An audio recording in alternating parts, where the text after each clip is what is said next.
In these talks, we have been viewing art in America as a contemporary social phenomenon.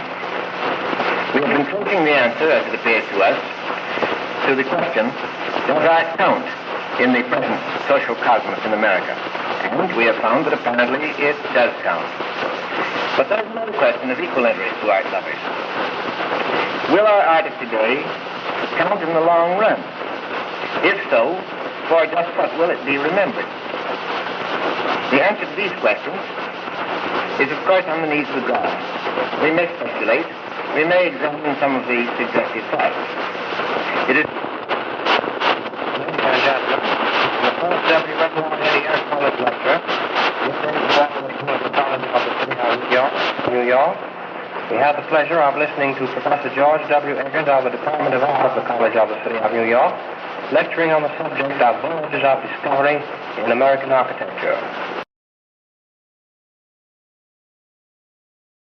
The second period in the WNYC Air College affords us the privilege and pleasure of presenting Mr. Alan Marshall of the Department of Public Speaking. Mr. Marshall this evening considered a method of teaching poetry. Mr. Marshall.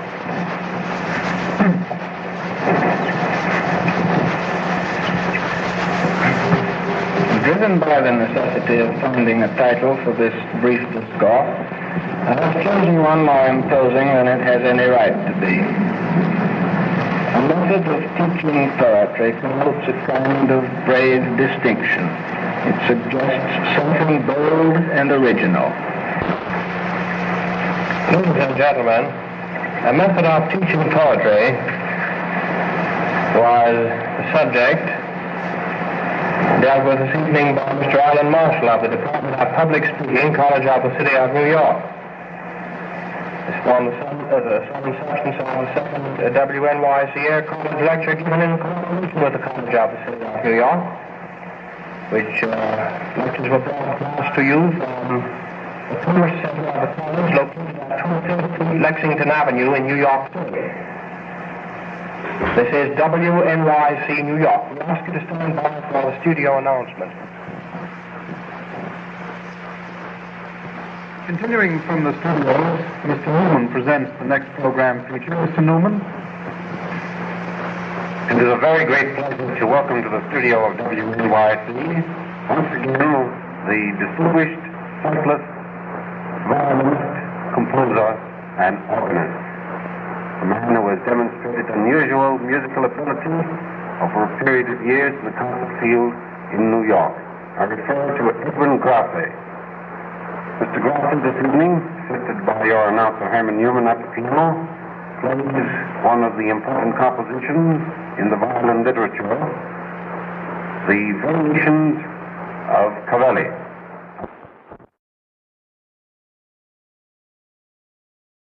Continuing from the studio, Mr. Newman presents the next program feature. Mr. Newman.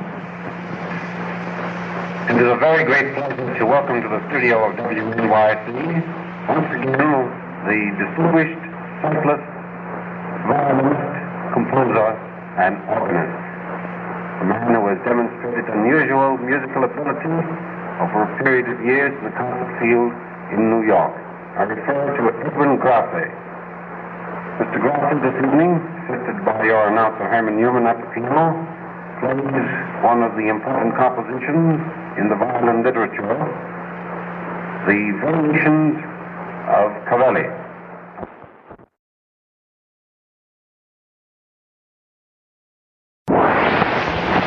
We begin our privilege to present a concert by the Department of Sanitation Band, Bandmaster James J. Cunningham directing, with a group of assisting artists. Rick McCooey baritone will sing a group of songs, and Mr. Cadley of the Sanitation Commission will address the audience in the course of the concert. It opens now with the symphonic march of Mancini.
Master